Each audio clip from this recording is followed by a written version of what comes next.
PM cares fund should be come under the public authority examine. Anil, आपने जो answer लिखा है उसमें आपने सबसे पहले तो पीएम केयर्स फंड, ठीक है, वो आपने लिखा, और फिर उसके बाद आपने ब्रैकेट में वहीं पे जहां आपने पीएम केयर्स फंड लिखा उसके बाद ही आपने ब्रैकेट में prime minister is ex officio chairman वो लिखा, ठीक है। फिर उसके बाद आपने पीएम केयर्स फंड के बारे में थोड़ा सा लिखा, मतलब prime minister citizen assistance and relief in emergency situation fund, ये क्रिएट हुआ है 27 मार्च 2020 को following the covid pandemic in India. फिर उसके बाद आपने साइड में ये फेज 1 फेज 2 क्यों लिखा है? Phase 1 government has initially claimed, फिर उसके बाद फेज 2 में लिखा है इन दिसंबर 2020, ये क्यों लिखा?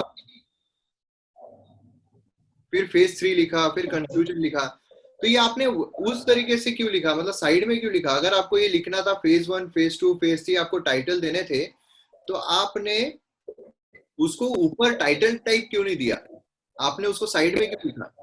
सर ये शीट मेरी मतलब लाइनिंग वाली है, मतलब मैंने वो नहीं देखा कि साइड में लिखा हुआ है, मैंने सर मतलब आगे ही लिखा उसके।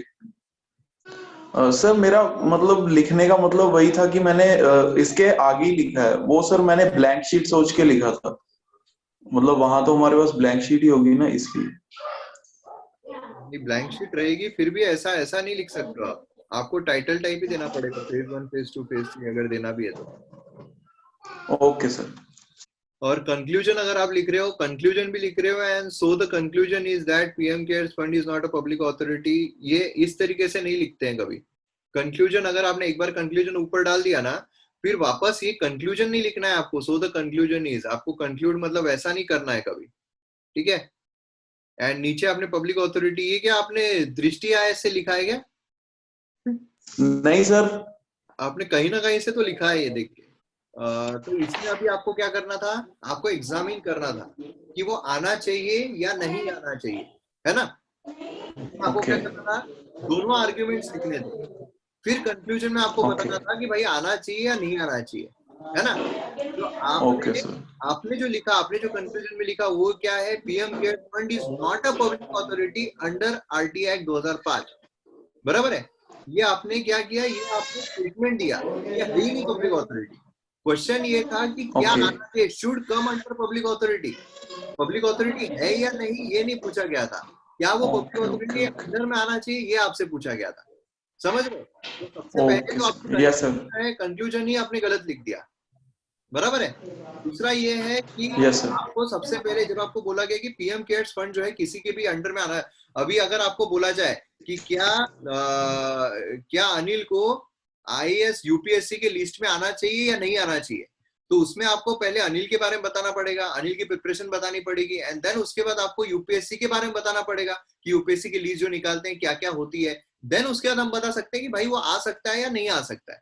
उसी तरीके से जब आपको पीएम केयर्स फंड जो है वो आना चाहिए या नहीं आना है, पीएम केयर्स फंड क्या होता है, देन पब्लिक अथॉरिटी क्या होती है, ये भी आपको बताना। आपने क्या किया, आपने कंक्लूजन के बाद लास्ट में पब्लिक अथॉरिटी जो है उसके बारे में थोड़ा बहुत बताया, तो वो कभी आंसर में काउंट नहीं होगा और वो सही आंसर नहीं बनेगा। आपको पब्लिक अथॉरिटी जो आपके आंसर में डालना पड़ेगा, वो आंसर के बाद नहीं, कंक्लूजन के बाद, ठीक है। तो वो आपको बताना पड़ेगा, देन उसके बाद इवेल्युएट करके आपको कंक्लूजन ये बताना पड़ेगा आपके हिसाब से, क्योंकि ऐसा हो सकता है कि आपको ऐसा लग सकता हो कि हाँ पब्लिक अथॉरिटी में आना चाहिए, या ऐसा लग सकता हो नहीं पब्लिक अथॉरिटी जो है उसमें नहीं आना चाहिए। उसमें आप जो केसेस है वो रेफर कर सकते हो क्योंकि केसेस भी गए हैं। फिर अभी बात करते हैं हम प्रीति की। तो प्रीति ने जो है सबसे पहले तो राइटिंग अच्छी निकाली है, जो आप दोनों की तरफ से नहीं मिली इतनी अच्छी। ओके चलो, तो राइटिंग अच्छी है, मतलब ऐसा है कि पढ़ने में ये होता है कि वहाँ अच्छा है। देन उसके बाद इन्होंने स्टार्ट जो है वो किया पीएम केयर, तो प्राइम मिनिस्टर सेंट्रल असिस्टेंट, ये सब इमरजेंसी सिचुएशन, पॉपुलरली इसको पीएम केयर्स फंड कहा जाता है। ये स्टैब्लिश किया गया 27 मार्च 2020 को, पब्लिक चैरिटेबल ट्रस्ट, जिससे कि असिस्टेंस और रिलीफ इन इमरजेंसी जो है प्रोवाइड की जाए। देखिए ये इनका जो फर्स्ट पार्ट है ये मतलब आप लोगों के मुकाबले थोड़ा बेटर है। क्यों बेटर है, क्योंकि आपने क्या लिखा, आपने बस इतना लिख दिया कि ये तारीख को शुरू हुआ एंड ड्यू टू कोविड के वजह से, है ना, कोविड जो है उसके सर्कमस्टेंसेस की वजह से शुरू किया। लेकिन यहाँ पर कोविड की वजह से किया, लेकिन क्यों, उसका रीजन क्या था, यहाँ पर उन्होंने बताया to provide assistance and relief in emergency और डिस्ट्रेस सिचुएशन, है ना। इससे क्या होता है, इससे पता चलता है हाँ भाई कोई अगर प्रॉब्लम है, कोई समस्या है, उसमें यहाँ पर काम आएगा। देन यहाँ पर total amount of rupees crore जो है वो कलेक्ट किए गए पीएम केयर्स फंड में, ये contribution required individual organisation government ने डिस्क्लोज नहीं किया, ये कितना फंड आया क्या नहीं आया ये यहाँ पर इंपॉर्टेंट था नहीं, यहाँ पर लिखने की जरूरत थी नहीं। लेकिन क्या है, ठीक है, इसमें अगर वर्डिंग आपकी वर्ड जो है वो अगर उससे ज्यादा जा रहे हैं, 150 वर्ड से ज्यादा जा रहे हैं, तो प्रॉब्लमेटिक है यहाँ पर, उसकी रिक्वायरमेंट वैसे नहीं थी। देन उसके बाद यहाँ पर डिस्क्लोज नहीं किया, वेबसाइट जो है वहां पर भी नहीं। एज ए रिजल्ट अप्लीकेंट जो यहाँ पर फाइल किए गए राइट टू इन्फॉर्मेशन के, उनको नेसेसरी इन्फॉर्मेशन चाहिए थी। तो खैर ये पूरा पैराग्राफ जो है आपका ये भी रिक्वायर्ड नहीं था, ठीक है। फिर गवर्नमेंट ने रिप्लाई में, मतलब आपने क्या किया, आपने बॉल टू बॉल कमेंट्री बताई कि गवर्नमेंट पहले क्या हुआ, पहले लोगों को ये हुआ कि यार इतना इतना फंड कलेक्ट हुआ है, तो अब यहाँ पर हम क्या करेंगे, हम यहाँ पर देखते हैं कितना हुआ, फिर वहां दिख नहीं रहा है कितना हुआ, तो आरटीआई डाल दी एक आदमी ने। फिर रिप्लाई में गवर्नमेंट जो है उन्होंने बोला कि नहीं नहीं ये पार्ट नहीं है गवर्नमेंट स्कीम का। ये क्या हुआ, ये पूरी कमेंट्री हो गई। हमको कमेंट्री नहीं चाहिए, वो शॉर्ट में चाहिए। फिर उसके बाद trustees of fund are of prime minister, बाद में आपने लिखा कि भाई अगर ट्रस्टी जो है प्राइम मिनिस्टर है, प्रधानमंत्री है, डिफेंस मिनिस्टर है, होम मिनिस्टर है, फाइनेंस मिनिस्टर है, गवर्नमेंट है, तो वो यहाँ पर गवर्नमेंट के द्वारा ऑपरेट हो रहा है, ऐसा हमको देखने को मिलता है। So indirectly it comes under the state because every function of PM cares perform by the government. So under article 12 PM cares fund जो है वो यहाँ पर डेफिनेशन में आता है स्टेट के। अगर बॉडी स्टेट के द्वारा क्रिएट की गई है, अगर पब्लिक अथॉरिटी में आ रही है, transparency to ensure accountability government haves to disclose information. आपने यहाँ पर कंक्लूजन में जो मेन चीज है वही नहीं लिखी। मेन चीज क्या थी कि पब्लिक अथॉरिटी में आता है या नहीं आता है, कंक्लूड आपको वहां करना था। आपने क्या कंक्लूड किया, आपने बीच में कंक्लूड कर दिया कि हाँ पब्लिक अथॉरिटी में है। देन आपने यहाँ पर जो कंक्लूजन है उसमें आपने लिखा कि to ensure accountability and transparency government has to disclose information regarding PM cares fund. Question ये नहीं था कि पीएम केयर्स फंड डिस्क्लोज करना चाहिए या नहीं, है ना। क्वेश्चन अगर ये होता कि should government disclose the amount of PM cares fund, तो वहां पर आपका कंक्लूजन सही था। लेकिन कंक्लूजन में आपका ये होना, बेसिकली आपने ज्योमेट्री पहले सॉल्व किया कि ज्योमेट्री के क्वेश्चन सॉल्व किया आपने बचपन में? हाँ सर। आपने left hand side is equal to right hand side prove किए हैं कभी मैथ्स में? हाँ सर। तो उसमें क्या होता है, उसमें लेफ्ट हैंड साइड जो है उसको राइट हैंड साइड इक्वेट करते हैं एंड फिर कंक्लूजन में क्या लिखते हैं, हेंस प्रूव्ड, है ना, कि हमने प्रूव कर दिया left hand side is equal to right hand side. उसी तरीके का एक क्वेश्चन है। जब भी आपको ऐसा कुछ बोला जाए तो ऐसे ही ये हेंस प्रूफ टाइप के होते हैं कुछ क्वेश्चंस। मैं आपको बताऊंगा ढांचे किस तरीके के होते हैं मेंस में, लेकिन कुछ ऐसे होते हैं आपको सिर्फ प्रूफ करना होता है। तो आपने क्या किया, आपने पहले जो पीएम केयर्स फंड है उसकी इन्फॉर्मेशन दी, आपने फिर पब्लिक अथॉरिटी की इन्फॉर्मेशन दी। अब दोनों एक दूसरे से इक्वेट हो रहे हैं, पीएम केयर्स फंड और पब्लिक अथॉरिटी एक दूसरे से इक्वेट हो रही है। हेंस हम प्रूव कर सकते हैं कि भाई पीएम केयर्स फंड जो है should come under the public authority. Clear है? अगर आप नहीं कर पा रहे हो, इन केस अगर आप इक्वेट नहीं कर पा रहे हो कि पीएम केयर्स फंड और पब्लिक अथॉरिटी इक्वेट नहीं है, तो it should not come under public authority और it is not required to come under the public authority. और अगर अनिल आपकी बात करे और प्रद्युमन आपकी बात करे, दोनों की कंडीशन ऑलमोस्ट सेम है आंसर की, कि मतलब मेन पब्लिक अथॉरिटी क्या है वही बताई नहीं गई, है ना। सीधे तरीके से आपने क्या किया, आपने पहले जो पब्लिक पीएम केयर्स फंड है उसी के बारे में आपने पूरी इंफॉर्मेशन दी एंड देन आपने वो अज्यूम किया कि हाँ ये आना चाहिए करके या नहीं आना चाहिए करके, जो भी है आपने अज्यूम किया। लेकिन ये प्रूफ था, प्रूफ बताना था आपको कि भाई आना चाहिए नहीं आना चाहिए। समझ रहे हो? तो ये चीज होती है। जब भी ये क्या है कि जब भी आपको अलग अलग तरीके के क्वेश्चन होते हैं, कुछ फैक्चुअल क्वेश्चन होते हैं कि भाई जैसे प्रीएम्बल लिखो, ये हो गया फैक्चुअल क्वेश्चन मेंस में, कि उसमें आप कुछ अपने मन का नहीं लिख सकते हो। दूसरा होता है कि आपको एनालाइज करना पड़ता है। उसमें एनालाइज में क्या होता है, एनालाइज किस तरीके का होता है कि ये सही है या गलत है। अब सही और गलत अगर बोला जाए तो उसमें आपको पॉजिटिव और नेगेटिव पॉइंट्स लिखने पड़ते हैं, और कुछ होते हैं जो आपको प्रूफ करना पड़ता है कि भाई ये है या नहीं बताओ, या ये होना चाहिए या नहीं बताओ। उसमें आपको क्या करना पड़ता है, उसमें आपको इक्वेट करना पड़ता है जो चीजें हैं उसको, और फिर आपका कंक्लूजन देना पड़ता है। अगर आप इक्वेट कर पाए तो हाँ, अगर आप इक्वेट नहीं कर पाए तो ना। इसमें आपको फ्रीडम होती है। आपको अगर लगता है कि नहीं आना चाहिए फिर भी आप बोल सकते हो, आपको अगर लगता है आना चाहिए फिर भी आप बोल सकते हो, ठीक है। तो ये चीज जो है काफी ज्यादा इंपॉर्टेंट है। बताओ अनिल, अभी पीएम केयर्स फंड क्या है?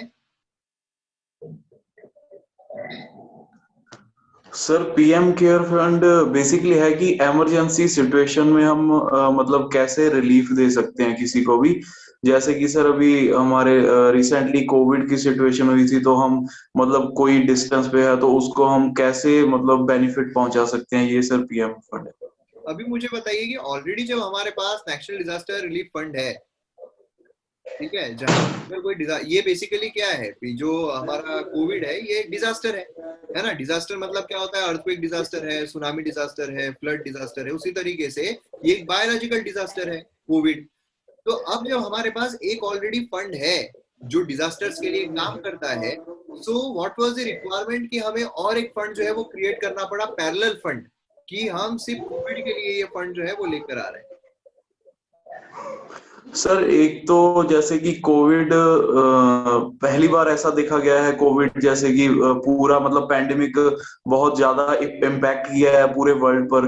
तो सर ऐसा ही हो सकता है जैसे कि नेशनल डिजास्टर फंड का बर्डन थोड़ा कम करने के लिए और थोड़ा सा और इम्प्रूव करने के लिए, जैसे सर हमारे ट्रिब्यूनल्स हैं हाई कोर्ट का बर्डन कम करते हैं, इसलिए सर मुझे लगता है कि इन्होंने पीएम केयर फंड बनाया होगा कि थोड़ा बर्डन कम करने के लिए और इंस्टेंट रिलीफ देने के लिए। ओके, देखो कभी भी अगर आपको इंटरव्यू में ऐसे क्वेश्चंस आए या ऐसे अगर आपको पूछा गया, तो कभी भी पूरी इंफॉर्मेशन के बगैर ऐसी चीज जो है वो नहीं बोलनी चाहिए। क्या होता है यहाँ पर, आपने बोला कि बर्डन कम करने के लिए, और आपने इक्वेट किया उसको कि आपने और एक जो है वो आपने और एक खुद पे सामने वाला और एक क्वेश्चन हाँ वैसे ही मतलब और एक परेशानी जो है वो लेकर आ गए कि मतलब एक तो आपने बोला कि भाई बर्डन कम करने के लिए, तो उसपे मैं आपसे काउंटर क्वेश्चन करूंगा कि बताओ फिर नेशनल रिलीफ फंड में कितना पैसा रखा हुआ है, क्या उसमें कम है? अमाउंट बताओ कितनी रखी हुई है। दूसरा, अब आपने उसमें कोर्ट का भी डाल दिया, तो अब मैं आपको बोलूंगा भाई बताओ केसेस कितने पेंडिंग है सुप्रीम कोर्ट में, हाई कोर्ट में, कि आप बोल रहे हो ट्रिब्यूनल आ जाए, तो फंस गए ना आप। अब आप क्या बोलोगे आगे? आप बोलोगे अगर नहीं वो तो मुझे पता नहीं, तो किस बेसिस पे आप बोल रहे हो कि बर्डन जो है वो कम करना है? अगर आपको पता ही नहीं एक्चुअल में बर्डन कितना है, तो फिर आप कैसे बोल रहे हो बर्डन कम करने के लिए दूसरी चीजें लाई गई है? समझ रहे हो? तो ये जो है इससे कभी बचना चाहिए। जो अपने को इन्फॉर्मेशन नहीं है वो बिल्कुल भी वो निकालना ही नहीं, कभी भी। ठीक है, तो अभी अगर आपको बताना है कि भाई नेशनल रिलीफ फंड जो है वो क्यों, उसके अलावा क्यों क्रिएट किया गया, तो सिंपल सी चीज जो है वो ये आप उसमें इंक्लूड कर सकते हो, ऐड कर सकते हो कि जो नेशनल रिलीफ फंड है वो बहुत सारे जो ये है मतलब सभी तरीके के जो हमारे पास डिजास्टर्स है उसके लिए वो यूज होता है ना। और अभी ऑलरेडी बहुत बड़ा डिजास्टर जो कोविड है, बहुत बड़ा डिजास्टर है, बहुत बड़ा है, और हमें पता नहीं इसकी इंटेंसिटी कितनी और कब तक रहने वाली है ना, हमें पता नहीं है। जैसे अगर कोई फ्लड आ गया तो हमें पता है कि भाई कितने दिनों में खत्म हो सकता है, लेकिन इसकी कोई सीमा नहीं है, हमें पता ही नहीं है कि कितना हो सकता है। तो कितना हम ड्रेन करेंगे पैसा, और अगर उस सिनारियो में अगर कोई और डिजास्टर इंडिया में आ गया तो फिर वो सिचुएशन में क्या करें? तो इसलिए बेटर है कि भाई कोविड जो है जिसके बारे में हमको कुछ पता ही नहीं है, नॉलेज ही नहीं है, कितने देर तक चलेगा, कितने सालों तक चलेगा, कुछ पता नहीं, तो एक हम अलग से फंड बना लेते हैं उसके लिए। बाकी अगर कोई इन केस अगर कोई डिजास्टर और आ जाता है तो उसके लिए हमारे पास और नेशनल रिलीफ फंड में से पैसा जो है वो पड़ा हुआ है। समझ में आया? अब इसमें और कोई काउंटर क्वेश्चन नहीं निकल सकता है, इसमें काउंटर क्वेश्चन सिर्फ यही निकल सकता है, बाकी और जो आप डिजास्टर बोल रहे हो तो कौन कौन से हैं, तो उसमें आप बता सकते हो कि भाई हमारे यहाँ पर जो अर्थक्वेक है वो आ सकता है, फ्लड आ सकता है ना, सुनामी वुनामी एकदम मत बोल देना जो हमारे यहाँ पर नहीं आया है आज तक या कभी आया नहीं है, ऐसा नहीं, साइक्लोन हो सकता है। तो जो फ्रीक्वेंटली आते रहते हैं वो डिजास्टर्स के बारे में, और उस पर काउंटर क्वेश्चन आ सकता है बताओ फिर अर्थक्वेक प्रोन रीजन कौन कौन से हैं, वो फिर ज्योग्राफी की तरफ आप मोड़ रहे हो। तो डिपेंड करता है आप पर भी कि आपको जो सब्जेक्ट में इंटरेस्ट है वो सब्जेक्ट में आप इंटरव्यूअर को मोड़ना शुरू करो। समझ रहे हो? तो ये चीज जो है काफी इंपॉर्टेंट है कि आपको जो आता है उसकी तरफ सामने वाले को मोड़ो, सामने वाले क्वेश्चन उस पर मोड़ो, ना कि सामने वाले के हिसाब से आपके क्वेश्चन जाए। तो पब्लिक अथॉरिटी सर मेरे ख्याल से वो होती है जो क्या बोलते हैं, जो भी पब्लिक जो राइट टू इन्फॉर्मेशन, जैसे कि पब्लिक किसी भी चीज की इन्फॉर्मेशन ले सकती है जो गवर्नमेंट कर रही है, जो हमारा जो टैक्स या फिर पैसे ड्यूटी जो जा रही है गवर्नमेंट किस पे स्पेंड कर रही है, तो हम पब्लिक अगर वो पब्लिक अथॉरिटी में आ रही है तो उस पर जो लोग अगर वो आप पूछ सकते हैं कि क्या कर रहे हैं, इसमें right to act, right to information जो है वो रख सकता है देश का। मैंने आपसे पूछा कि प्रद्युमन कौन है, आपने बताया प्रद्युमन जो है वो सुबह उठता है, प्रद्युमन खाना खाता है, प्रद्युमन जो है वो पॉटी करता है, प्रद्युमन जो है वो पढ़ाई करता है, प्रद्युमन जो है वो सो जाता है। अरे मुझे ये नहीं जानना प्रद्युमन क्या करता है, मैं पूछ रहा हूँ प्रद्युमन कौन है। मैंने आपसे पूछा पब्लिक अथॉरिटी क्या है, आप बता रहे पब्लिक अथॉरिटी है तो क्या कर सकते हैं? सर जो पब्लिक अथॉरिटी है ये आरटीआई एक्ट के सेक्शन 2H में इसकी डेफिनेशन दी हुई है। इसके अंडर दिया गया है कि जो पब्लिक अथॉरिटी मीन्स अथॉरिटी और बॉडी इंस्टीट्यूशन जो गवर्नमेंट ने क्रिएट किया हो, इसके कुछ मतलब कैसे क्रिएट किया हो, अगर कॉन्स्टिट्यूशन से क्रिएट किया हुआ है या फिर किसी लॉ के तहत क्रिएट किया हुआ है या फिर स्टेट लेजिस्लेचर ने कोई लॉ लाया है फिर क्रिएट किया गया है, उसके बाद क्या गवर्नमेंट इसको फंडिंग दे रही है क्या फिर कॉन्स्टिट्यूशन की एक आधी पब्लिक अथॉरिटी का नाम बताओ आप, कॉन्स्टिट्यूशन में जो एक आधी पब्लिक अथॉरिटी दी हुई है। एमएम एकेडमी ऐप को आपने डाउनलोड किया है नहीं? क्योंकि मेरे द्वारा जो कोर्सेस लाए जा रहे हैं यहाँ पर तो आप डेमो लेक्चर देख रहे हो, लेकिन आपको जो असली लेक्चर्स है, जो असली माल है, वो आपको एमएम एकेडमी ऐप पर देखने को मिलेगा। मतलब मॉडर्न हिस्ट्री कंप्लीटली अवेलेबल है भाई साहब, जो इंडियन पॉलिटी है कंप्लीटली अवेलेबल है, एंशिएंट हिस्ट्री कंप्लीटली अवेलेबल है, जो एथिक्स है कंप्लीटली अवेलेबल है।